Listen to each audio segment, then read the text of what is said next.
DepEd Vision.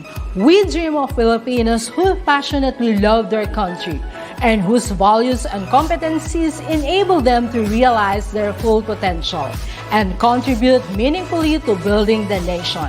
As a learner-centered public institution, the Department of Education continuously improves itself to better serve its stakeholders.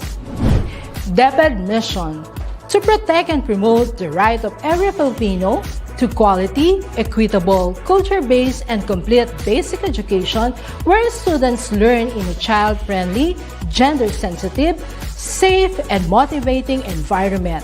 Teachers facilitate learning and constantly nurture every learner. Administrators and staff, as stewards of the institution, ensure an enabling and supportive environment for effective learning to happen. Family, community, and other stakeholders are actively engaged and share responsibility for developing lifelong learners. DepEd core values: maka-Diyos, makatao, makakalikasan, at makabansa.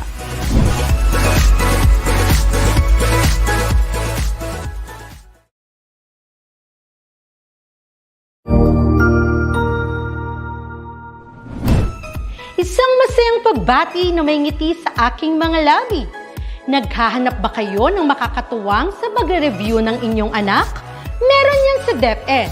Ang ETUlay online tutorial ay libre at handog ng ating kagawaran sa pangunguna ng OUA ICTS EdTech.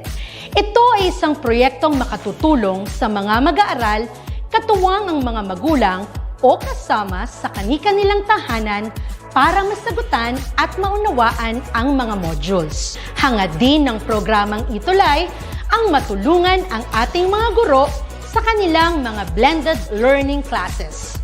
Ang ating ETUlay ay mula kinder hanggang senior high school. Bukod sa academics, meron din tayong mga special programs gaya ng All is Wellness, Reading and Math Remediation, Storytelling, Mommy Tech Talks, Classes sa Gramatika, Speech Class, Financial Literacy, at marami pang iba. Pinalawig din ng ETUlay ang ating Alive program para sa mga mag-aaral mula grade 1 hanggang grade 3. Gayun din ay mayroon tayong ALS program at SPED tutorials na makasisigurong makakamit ng lahat ang inclusive education. May SPED hotline na rin para sa inyong mga katanungan patungkol sa special education. Kaya, subaybayan mula Lunes hanggang Biyernes, mula 9:00 ng umaga hanggang 7:00 ng gabi ang ating ETUlay. Sa ating pagtutulungan, maiaangat natin ang bawat isa. Ating itutulay ang pagkatuto upang di mapigil ang pag-aaral ng kabataang Pilipino. Itulay natin ito, sulong edukalidad.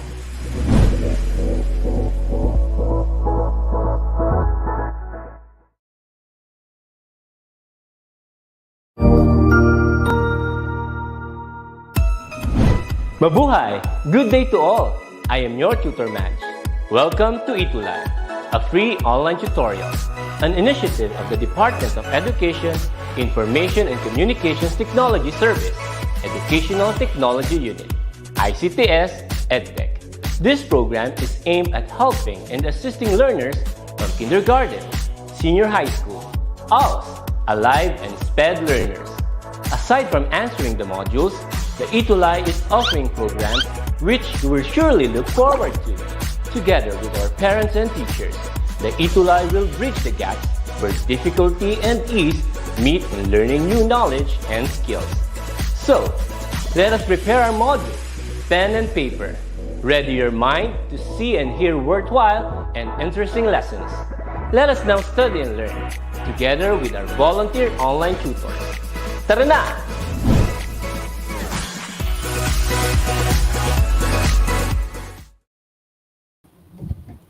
Hello! Magandang umaga po sa lahat ng ating mga viewers from Luzon, Visayas, and Mindanao. Again, welcome to our fourth quarter for Health Optimizing Physical Education 4, Muli, ito po ang inyong Tutor Shen from SDO Antipolo City. Maya-maya lamang po ay makakasama din po natin si Tutor Badet. And again, please do remember that our ETUlay session for Hope 4 is every Tuesday from 11 o'clock to 12 o'clock noon.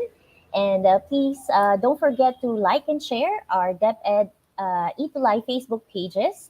And also, you can like and you can subscribe and share our YouTube for DepEd ETUlay. So you can just search that and then like and subscribe po. Yes, and let me greet our viewers, some of our viewers for today. Good morning, Enrico Dalupan from watching from YouTube. Good morning sa iyo and welcome again sa pagbabalik ng ating ETUlay Hope for online tutorial. Also kay Joseph Conrad, good morning, watching from Pasay City North High School, grade 12 ICT. Again, welcome sa ating first week and we are going to discuss another RA, which is a recreational activity. And we have here the lesson 5 para sa ating session for this week. And before we start, for our week 5 outdoor recreational activities, so we're going to talk about snorkeling. And for our most essential learning competency, we're going to observe personal safety protocol to avoid dehydration, overexertion, hypothermia, and hyperthermia during moderate to vigorous physical activity participation. And specifically, we are about to learn the nature and background of snorkeling, also recognize the importance of outdoor activity safety protocol, and determine the basic prevention and treatment for specific conditions during moderate to vigorous physical activity participation. And before we move on sa ating discussion, let's have a quick review regarding our previous lesson. And we can also link our past lesson to our discussion for today. So are you guys ready? Can you please type in ng thumbs up sa ating comment section for me to know that you are ready? All right. So let's get started. We are going to have the activity picture analysis. So what you have to do is look at the picture and then please identify, okay, from the given pictures, you have to create a word that is related with this picture. Now, can you please type in your answer? Okay, from this picture and this second picture, what is your answer? The answer is camping. All right, that's pretty good, students. We have there camp and then ping. Very good. Yeah. Let's move on to the second picture. Please identify the different words and come up with a word related to these pictures. While waiting, let's greet our, yes, Sir Resty Baradi again. Welcome po. Watching from SDO Isabela Angadana National High School. Welcome po, sir. So what's the word? The answer is very good. We have there the word physiological. Let's have the third picture. Please analyze the given pictures and identify the word. Yeah, while waiting for the answers of the students. Yeah, good morning din sa'yo, Mary J. Balacanaw. So please guess the word. Yeah, for the third one, okay, so I think medyo delay lang ang dating sa YouTube at yes, that's correct. Now for the first picture, Joseph Conrad, yeah, that answer is camping. So we are already in our third picture. Okay. Yes. Correct din yung answer ni Joseph kanina, no? For the second word, we have there the physiological. How about this picture? Now, the answer is, yeah, heart rate. Very good. Let's move on now to the next set of pictures. So remember, we were able to talk about some of the physiological indicators for our last quarter. And these are some of the given physiological indicators. How about this one? While waiting for the answers of our students, let me greet Louis Pedro Jr. watching from is SDO Isabela. Yes. Welcome po ulit ang ating mga suki from SDO Isabela Angadanan National High School. So the answer for the fourth set of pictures we have there, yes, very good. Pacing. And let's now have the last. Okay, so we have there the exertion. So those are the examples of different physiological indicators that was discussed during our week 4, no, during third quarter po. So we have there the different physiological indicators. So as we dealt with the different physiological indicators, no, as we experience different recreational activities, it's also very important that we have to consider these physiological indicators so that we can perform and enjoy the different recreational activities na gusto nating gawin with the family, with the friends, and as well as with that physiological indicators, we can gauge, no, kung pwede tayo makamove on sa vigorous physical activity or dapat we will just stay in a moderate physical activities. There we have it. Good job, students, for getting the right answer for this first activity. Now, let's have here another activity entitled Fact or Bluff. I guess you already know this kind of activity. So just again and again, if the statement is correct, now you just have to type in the word fact. But if the statement is incorrect, then you just have to type the word bluff. So let's get started with our first statement. So backcountry camping is also known as car camping. Is it a fact or bluff? Please type in your answer. Now remember, we have two kinds of camping. Yeah, one is backcountry camping, the other is front country camping. So what is your answer? Is it a fact or bluff? So backcountry camping is also known as car camping. The answer is, it's a bluff. All right. So remember, no, ang tinatawag nating car camping is yung tinatawag nating front country camping. So we're in, nakapark lang yung car natin, and then you can just have there your tent, and mas malapit or accessible tayo sa mga kainan, sa hospital, or mas near sa highway. So that's for the front country camping. Yes, Joseph, you got it right again and again. Very good, Joseph. Now let's move on to the second statement. Age is a factor in knowing your resting heart rate and maximum heart rate. Is it a fact or bluff? Pare-parehas po ba tayo ng maximum heart rate? Please type in your answer.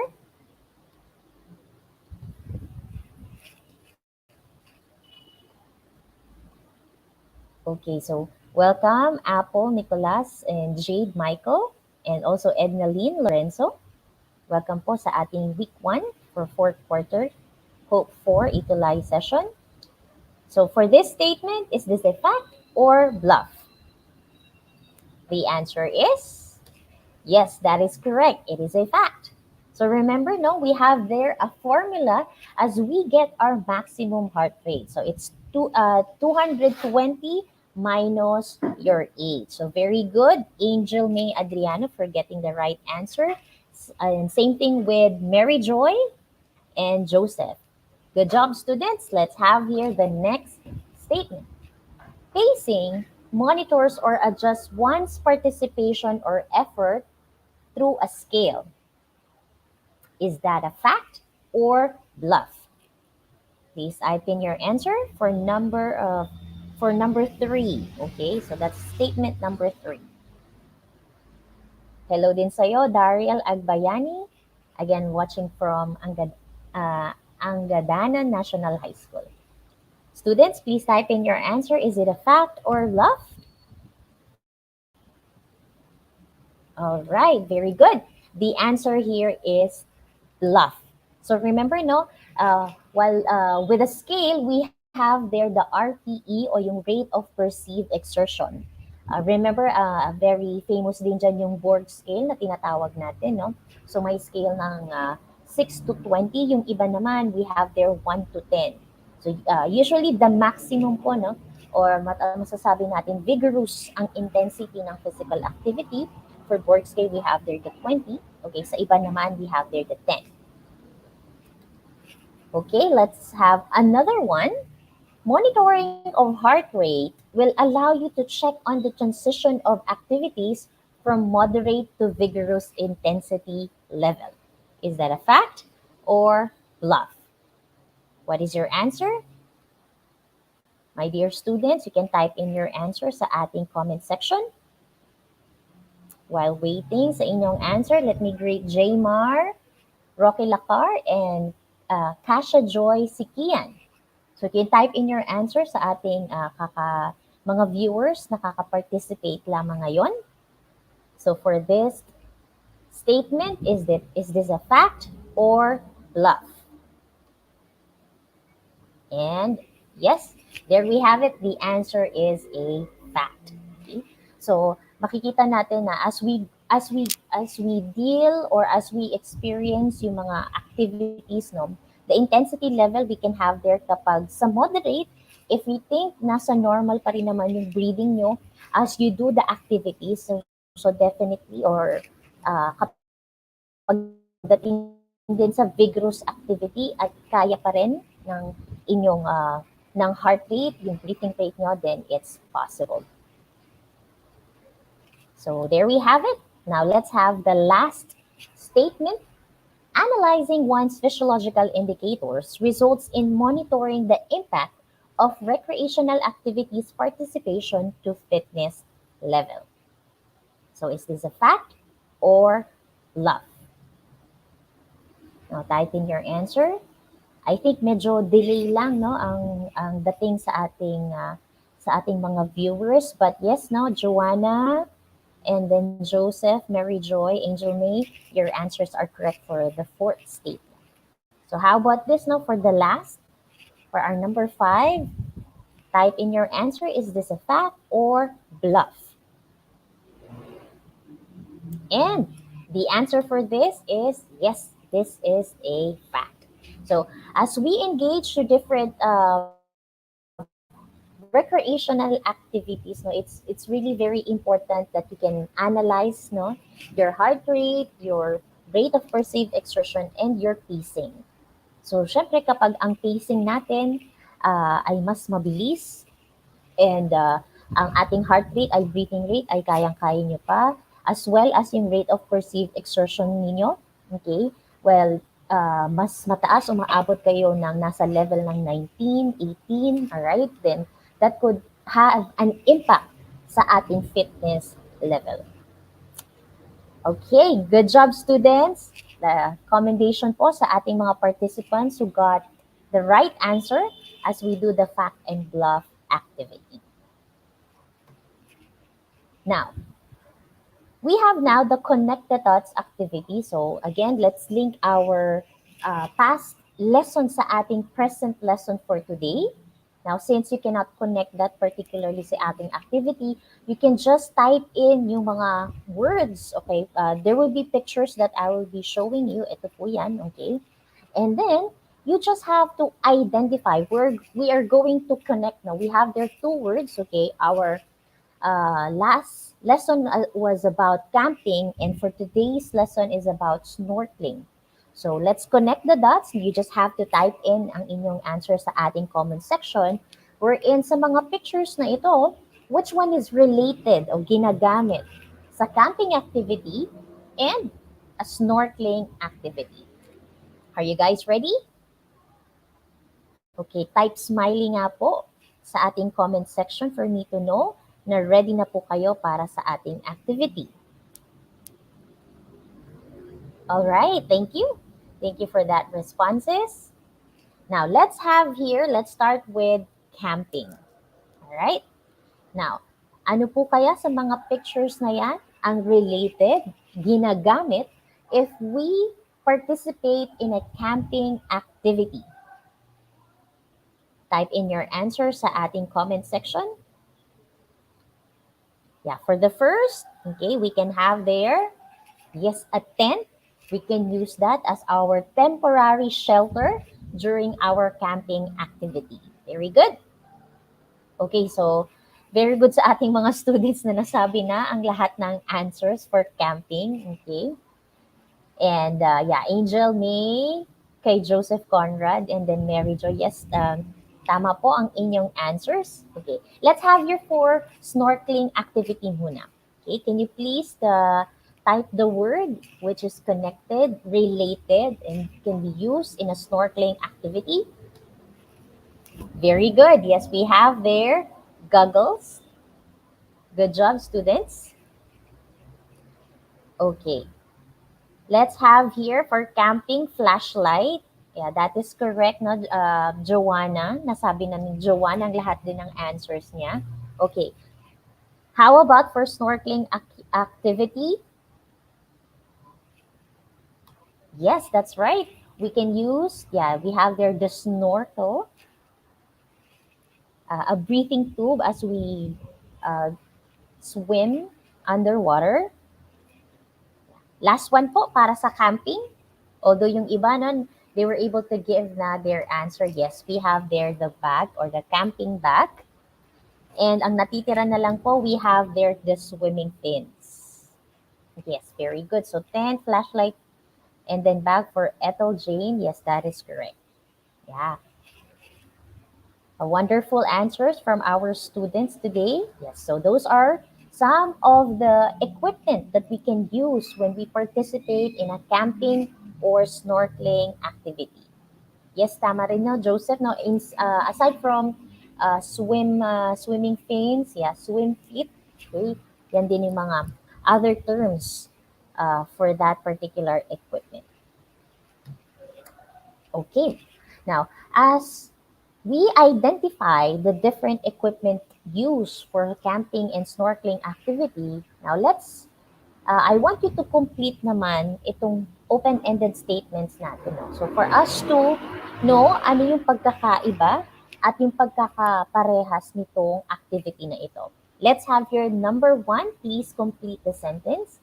Camping and snorkeling are both, to make a sentence, rather. So number 1, ano po kaya ang pagkakaparehas? Ano kaya ang similarities ng camping and snorkeling activity?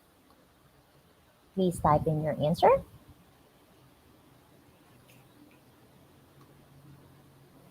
They are what? Camping and snorkeling are both outdoor recreational activities. That's right. So this can be participated by different age of people. Yes, that's correct. Okay. How about the second open-ended statement? How do they differ naman ang camping and snorkeling activity? So camping is different from snorkeling because, okay, sige, let me comment Angel May's answer about the first statement. Yeah, camping and snorkeling are both recreational activities. Very good. Okay. How about naman yung difference ng camping and snorkeling?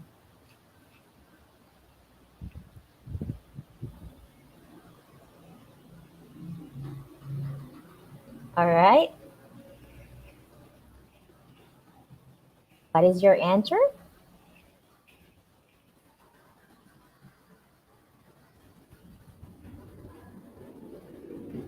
Yes, okay. That's right. Okay. So aside from the they are po yung iba no, both recreational. I think no medyo delay lang talaga. Yung number two natin, yes, okay. So usually snorkeling, it's a water activity. Okay. So camping naman, usually on the mountain, it is usually done. Okay. On the mountain. Yeah. So which one do you think yung activity ay moderate lang or vigorous activity? Is it camping or snorkeling?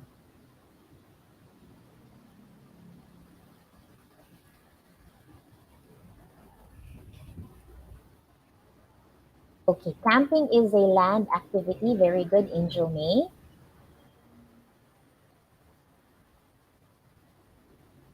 How about the others?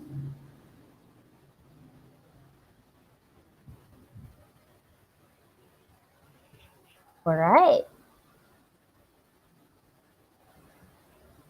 Okay, aside from that, so for snorkeling, it's a water activity. And yeah, answer din ni Joseph, no? Water activity and camping is a mountain activity. Okay, very good students.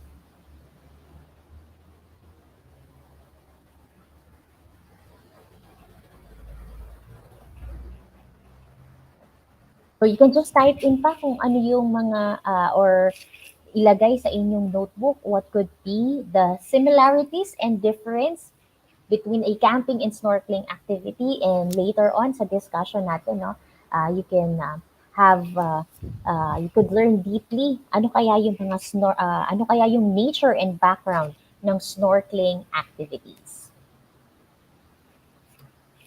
And at this moment, let's now discuss, okay, snorkeling. Okay, alamin po natin, no, ano kaya ang nagagawa, ano kaya yung equipment, how can we improve our fitness level when it comes to our RA5 or recreational activity number 5, which is snorkeling. So let's define first the snorkeling activity. So the term snorkeling, it comes from the word snorkel. It is a J-shaped breathing tube and defined as swimming underwater or just near the surface. Now, using yung mga equipment ng either yung mga full face snorkel mask, okay? We can also have there the snorkel and the diving mask. Anyone from our viewers today, have you experienced itong snorkeling activity? You can just type sa ating comment section ng smiley for me to know that you were able to experience itong snorkeling activity. And you can also type in sa ating comment section po, no? How was your experience when you had this snorkeling activity? Okay? So yan po ang definition natin ng snorkeling. Let's move on now. Ano naman kaya yung mga dapat nating gamitin? So basic equipment if we are going to engage in this kind of recreational activity. So thank you for that, Joseph. Okay, so let's have the first one. We have there the snorkel.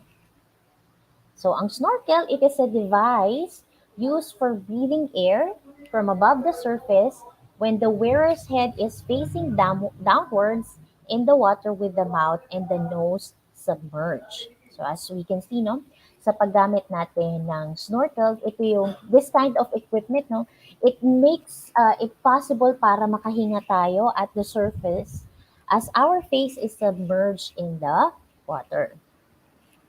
Another basic equipment is yung tinatawag nating diving mask or swimming goggles. Now, this is an equipment that allows underwater divers, okay, including yung mga scuba divers or yung iba naman tinatawag nating free divers or snorkelers to see clearly underwater. So we have there, no, itong diving mask or swimming goggles na tinatawag natin, it only means ito yung viewing device. Okay? So without the mask, everything viewed underwater is unclear. So at least no, yung airspace created then sa mass, it helps us to see clearly underwater. Ayan. Sabi ni Joseph, no, naka-experience siya. I was in Tagaytay. Okay, diving. Wow, that's nice, no? When I go, so na-appreciate ni Joseph yung underwater, no? So isa sa siguro yun no sa kanya no isa sa mga wonderful experience ni Joseph at least no, na mas na-appreciate niya ang creation not yung mga living organisms under the water. Thank you for sharing that, Joseph. Next, okay, aside from the diving mask, we also have there the swim fins o tinatawag ding diving fins, swim feet. Alright? So ito yung tinatawag nating fin-like accessories that are usually worn sa feet, legs, okay, yung iba naman gumagamit din sa hands. And usually these are made up of rubber, yung iba naman plastic or carbon fiber or combination ng mga plastic, carbon fiber or rubber to aid the snorkeler uh, move through the water. So we have there the swim fins, okay? Usually, ang mga swim fins, it is obviously wider and have a larger surface area than our feet, okay? So whereas, as we encounter more water, okay, the more it produces resistance. So yan lamang po ay isa sa mga examples ng basic equipment na pwede natin gamitin when we participate in a snorkeling activity. Sa ating mga viewers po, you can type in sa ating comment section pa rin ang inyong experience for a snorkeling activity. Now, at this point,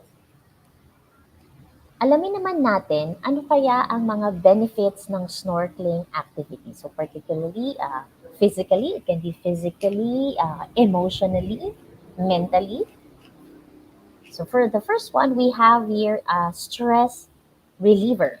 Okay, snorkeling is a great way to get some exercise and release stress, which causes the secretion of yung tinatawag natin, no, we have there the endorphin hormones o yung tinatawag nating happy hormones. Now, as we do this snorkeling activity, no, it can relieve stress and anxiety, and it can be considered an exercise din, no, wherein it can release endorphins that make us feel better, as well as it can also increase our self-confidence. And aside from that, it can be a benefit when it comes to our mental health. Okay. Another benefit from snorkeling activity is yung cardiovascular benefits. So snorkeling works wonders for all sa ating muscles in our body, especially din ang ating heart. So the more you swim, it can strengthen your heart muscles. So itong snorkeling activity, it's good for our cardiovascular fitness. So as you snorkel and ang ating heart rate ay nag-increase, so syempre ang heart natin, it pumps harder and it makes our heart grows stronger. So tatandaan natin na kapag improve ang cardiovascular fitness natin, it would also help us decrease yung risk of certain health problems such as yung mga cardiovascular diseases, okay, heart failure, or even yung mga high cholesterol and high blood pressure. So this is one activity for us to improve our cardiovascular fitness. And another benefit is relieves pain and aches. So yung constant movement ng ating muscles as the water flows quickly, now it would loosen yung mga stiff muscles natin at at ang ating mga joints. So as we have this snorkeling activity, yung movement na ginagawa natin, no, it has an added benefit of providing healthy exercise, particularly sa ating mga joint pain o yung mga joint stiffness. Okay? And as we move underwater, so mapapansin natin na yung gentle rocking motion of water, it would create a perfect balance between yung resistance, okay, ng water, okay, and yung comfort ng mga stiff joints and muscles natin. So, snorkeling, it requires constant movement, allowing your muscles to move in a wide range. So, meaning to say, yung constant moving ng ating muscles, and as the water flows, that will quickly loosen stiff muscles and joints. So, yan yung nagiging benefit as we move underwater because of this snorkeling activity. There we have it, the different benefits that we can gain from this kind of recreational activity. Now, let's have some important things that we have to remember as we snorkel underwater. So, we have there yung word natin na snorkel, no? Itong acronym na to, and for this first word, we have there stay close to shore, especially if you are a beginner. So, maaari natin ma-misjudge yung capacity natin and even our endurance, no? Medyo excited tayo underwater. But then on, if we were able to misjudge yung kakayanan natin and yung endurance natin during this activity, baka before knowing na pagod na pala tayo or exhausted na as we move through the water. So kahit pa paano, if you are a beginner, huwag na munang masyadong malayo as you snorkel. The second one is letter N. And N, we have there, never do it alone. So it's very important na kahit pa paano meron tayong snorkel or swimming buddy so that in case of emergency o hindi man magandang, huwag naman sanang hindi magandang mangyari, there is someone to help. Another one, letter O. For letter O, we have there one up and then one down. Meaning to say, so somehow, yung kabady mo, kung nasa surface siya or isa naman kahit papaano nakaantabay, this could be helpful in case of care has a problem. Yung nasa itaas, okay, could seek some help, okay, para at least no, maagapan at there would be someone na tatawag ng tulong at makakatulong sa snorkeler. The next one for letter R is rain check. Okay, so very important din po yan, no? So let's always check the weather forecast and also yung condition ng dagat. Okay? Because yung wind, it can cause waves wherein it can eventually make the snorkeling a challenging activity, especially para sa ating mga beginners. Next one is letter K, which is know your surroundings. Sa mga magpa-participate sa ganitong klaseng activity, it's very important that we should know the area, yung tides, okay? Or even yung mga marine life na meron dito sa particular dagat or water resources na to. Because some of the marine life tend to be aggressive. So at least alamin din natin yung tinatawag nating conservation rules. Another for letter E is energy retention. So energy retention, this is one way for us not to overestimate yung limits natin. Okay? Kung sa tingin nyo na medyo hindi naman din improve ang inyong cardiovascular endurance, okay, sa ganitong klaseng activity, it's better for us to use some flotation device, okay? Pwedeng gumamit best para at least it would help us conserve yung energy natin. And the last one is leave them alone. So ano kaya itong leave them alone? So this pertains to, sa mga marine life, okay, underwater. So let us not touch, okay, those marine life underwater because either it might destroy yung habitat nila or it might hurt them Or in the same way, may mga marine life tayo na nagiging aggressive that it might suddenly stung o kayo naman ang masasaktan. So, let's just appreciate yung mga marine life na yan by maintaining safe distance, okay? Or kahit pa paano, don't make a sudden movement that will startle them. Right? So those are some of the important things that you have to remember during a snorkeling activity. Now, at this point, as we understand the snorkeling activity, let's also have a discussion regarding the bodily conditions na maaaring mangyari that we might experience during a moderate and vigorous activity. I know some of these bodily conditions we're able to discuss during our Hope 1, Hope 2, and then Hope 3. But let's have these bodily conditions when we engage to this snorkeling activity.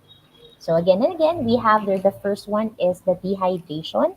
It is the abnormal depletion of body fluids, and usually it happens if our body loses a greater amount of water than the amount being taken in. So when it comes to the different symptoms, okay, ito yung mga maaari nating maranasan, feeling thirsty, headache, okay, dry mouth or a dry cough, okay. Mapapansin din natin yung urine natin, no, kung dark colored na siya. Okay, and we do also have this tiredness or fatigue if we are dehydrated. Okay, and for us to prevent this kind of bodily condition, no, it's better for us to drink water throughout the day. Yung iba, no, you can just, or including meals, okay? Pwede rin tayong kumain ng mga foods wherein it's high in waters, especially yung mga fruits and vegetables.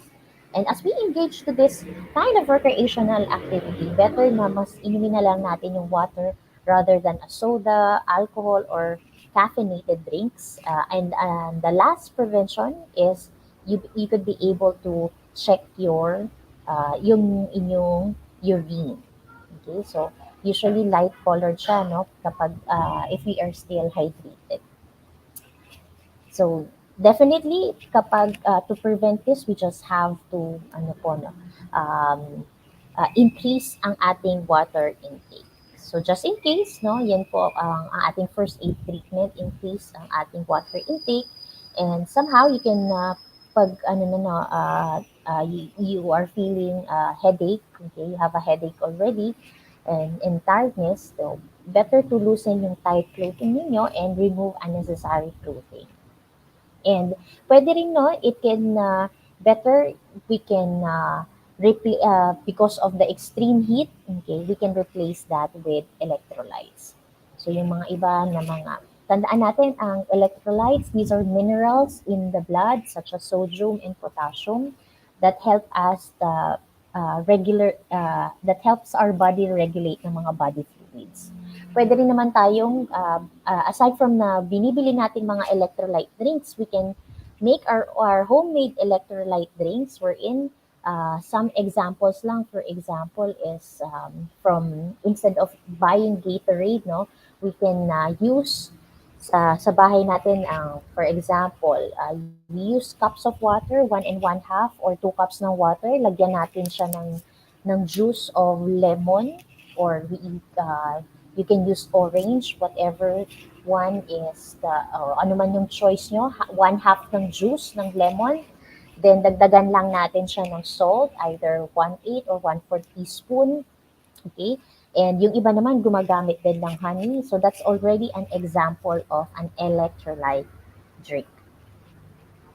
Now, next bodily condition is the overexertion. So it occurs when you push yourself beyond your physical limits that will often result yan, syempre sa pain, inflammation, or other injuries. So from the word itself, no, overexertion, na sometimes mentally akala natin or gusto natin pa rin yung ganitong klaseng, kaya pa natin yung physical activity, but it's beyond already our efforts or your current current ability.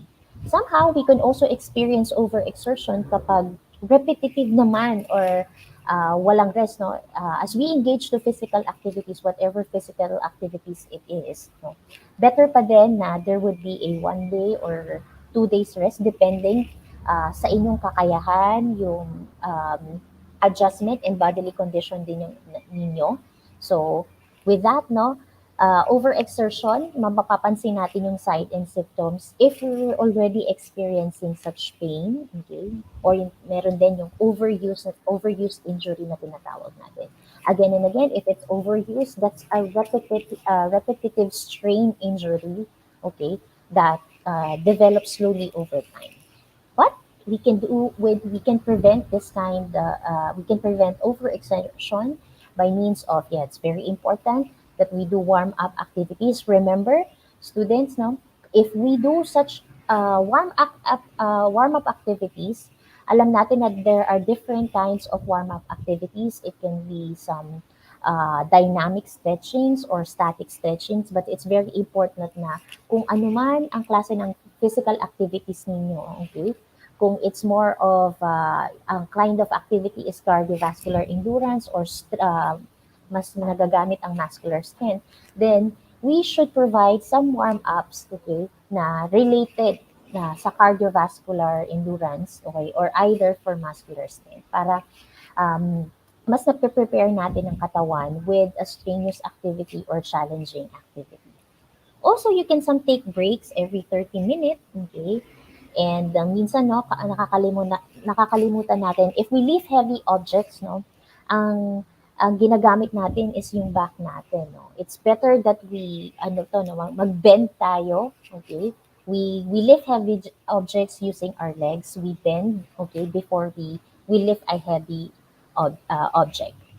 And another one is we could prevent this one if we rest. Okay, remember ang muscle hypertrophy and ang bone hypertrophy, students, no, that for muscle hypertrophy na kapag na-strain ang ating muscles, but during yung period ng rest, no, yan na yung recovery stage wherein it makes our muscles stronger and bigger. Same thing with our bones, no, as we take some rest. Okay, dyan na rin yung recovery wherein it makes our bones stronger and denser. And some tips for first aid treatment in case overexerted na ang katawan ninyo or a certain part of your body is definitely just have to stop the activity and then magpahinga.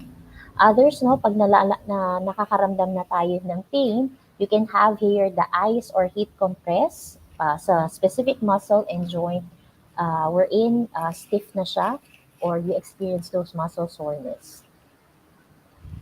Another bodily condition is yung tinatawag nating hyperthermia. And for hyperthermia, it is an alarming rise in the body temperature, okay, which is also an effect of exercising in a very humid environment. So sa hyperthermia, no, meron tayong iba't iba. It can be considered, no, pwedeng heat cramps. We also have there yung tinatawag nating heat stroke, okay, heat exhaustion, all right? But to have the signs and symptoms, we can experience some muscle cramps, okay? Ma-experience din natin yung profuse sweating, mapapansin natin, no, mas weak ang pulse natin. Mapapansin din natin sa meron tayong kahit paano may moist at malamig-lamig yung skin, and we could experience dizziness at apektado na rin ang ating paghinga. And for some, no, na masyado ng mataas ang body temperature, aside from the flushed skin, it could alter yung mental state or yung behavior ng isang individual. So as I have mentioned, hyperthermia can be considered as heat cramps, heat exhaustion, and heat stroke. Okay, and to prevent this one, it's better if we limit or avoid particularly yung engagement natin sa recreational activities, specifically in the heat of the day. You can also use sunscreen to protect your skin. Better din, no, yung clothing na gagamitin natin. We use cotton. Okay. Aside from that, you can drink lots of water, especially during the heat of the day. And then you can also take a cold shower or bath before and then after doing the recreational activity.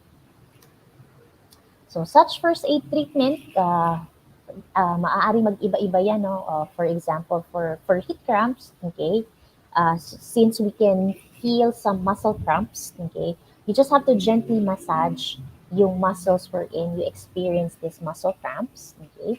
And mas maganda din that you can stretch the muscles gently, and very important din that we have to rehydrate yung individual or yung victim. Okay. So such first aid treatment, yeah. Syempre kung sa sobrang yung high body temperature, it's better that we rest in cool places. Okay?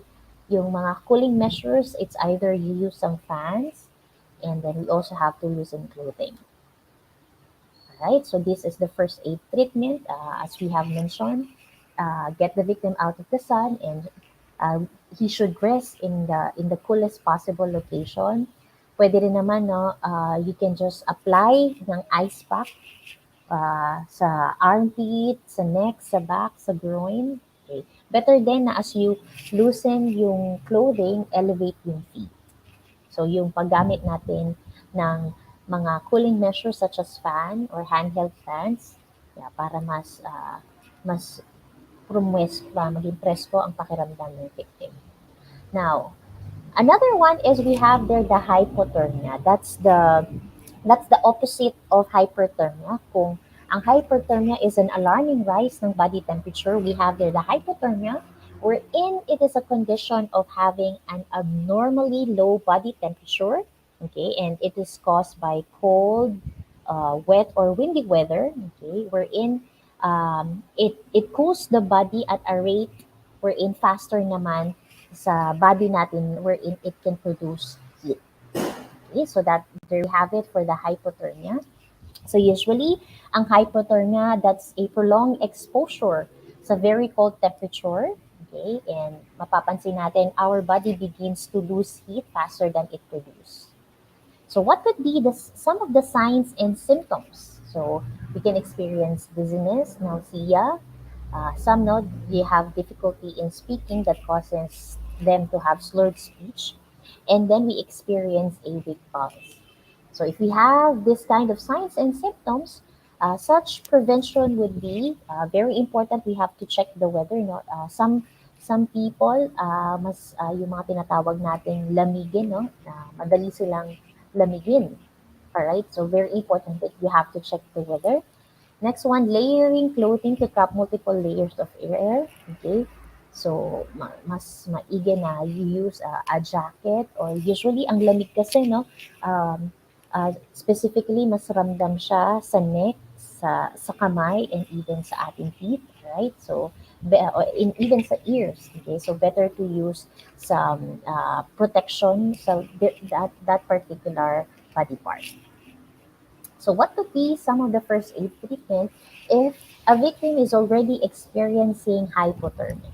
So it is better that you move the person syempre from, since he is experiencing cold body temperature, better to move the person to a warm, dry place. Okay? Kung basa naman ang kanyang damit, then definitely you have to remove wet clothing. Okay? Maari na naman you use blanket, yung iba may mga insulation blanket if meron. And then some people na you can have especially may mga yung kumbaga mainit ang body temperature, no, you can provide some skin to skin contact. And if possible, kung conscious man yung victim, you can provide him with a warm drink. So those are some of the first aid treatment. Okay, and also the prevention and signs and symptoms when one is experiencing those bodily conditions like dehydration, overexertion, hyperthermia, and hypothermia. All right. And for our activity, okay, you can take a screenshot on this phono, okay, wherein this is an example of a scenario, okay, wherein Friday night, Juan and his friends plan to go to the beach the next day. On their way to the location, they decided to have a snorkeling activity. They arrive at the beachfront around 6 o'clock in the morning, and they notice that the rain is pouring and the wind is blowing heavily. They did not make a reservation for a cottage nor bring a tent to use. So they look for a tree that served as their temporary shelter while waiting for the rain to stop. A few hours later, the rain still pouring and the wind picks up further and Juan starts shivering. His friends thought drift as they try to figure out why is he so cold, though Juan wears a cotton shirt under his long sleeve shirt. One of his friends decided to call for help to immediately treat his condition. When the medical personnel arrived, they were informed that Juan is experiencing hypothermia. So for this activity, you can, ano kaya ang dapat niyong gawin if, for example, ang kaibigan niyo is already experiencing hypothermia. So what will be the first aid treatment that you have to do? So you can write in, okay? And aside from that, you can just take a screenshot nito, no? Since we don't have much time, okay? So if you were one, what are the things that you haven't considered before going to the beach? And the second one is, kung kayo ay kaibigan ni Juan, what are you going to do, okay? Or what will be the first aid treatment that you have to do to manage the situation while waiting for the medical personnel to arrive. Okay? So you can type that. Okay? If you have your answers already, you can have it sa ating comment section. Okay? If you still, okay, so ano pa kaya yung mga first aid treatment that you can do, okay, while waiting for a medical help. Alright? Okay, so yes, no, ang ano lang natin dyan is we can have that yung mga first aid treatment kapag sa hypothermia. So you can, if you have your answers already, yes, you can type in sa ating comment section. It's better to move Juan, no, sa warmer place, okay, since he is already shivering. Aside from that, yes, kung conscious naman si Juan, we can give him some warm drink. Okay? Yes, while waiting for the medical help. Good work, students. Yes, so yan po yung nature and background ng snorkeling activity, as well as, no, as we engage the different recreational activities, we have to consider ang ating bodily condition so that, free tayo sa mga negative situation, okay? So we can 100% enjoy the recreational activity.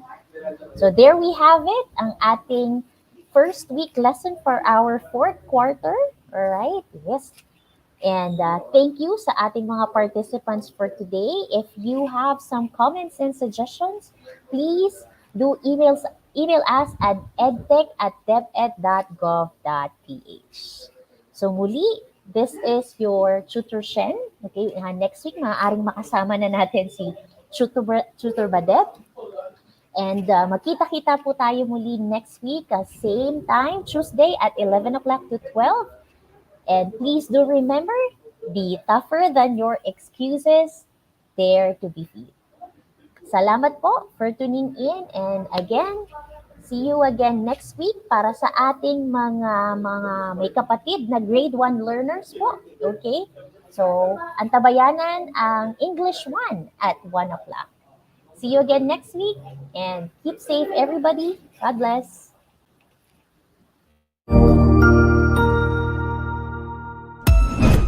Ang husay naman! Natapos mo ang iyong tutorial session kasama ang iyong mahusay na ETUlay tutor. May bago ka bang natutuhan? I-share na yan gamit ang hashtag #ETUlayLevelUp. Huwag aalis ha, dahil may susunod pang programa na pwede mo ring panoorin at salihan. Dahil naghihintay na ang iyong mga tutors. Happy learning dito sa ETUlay!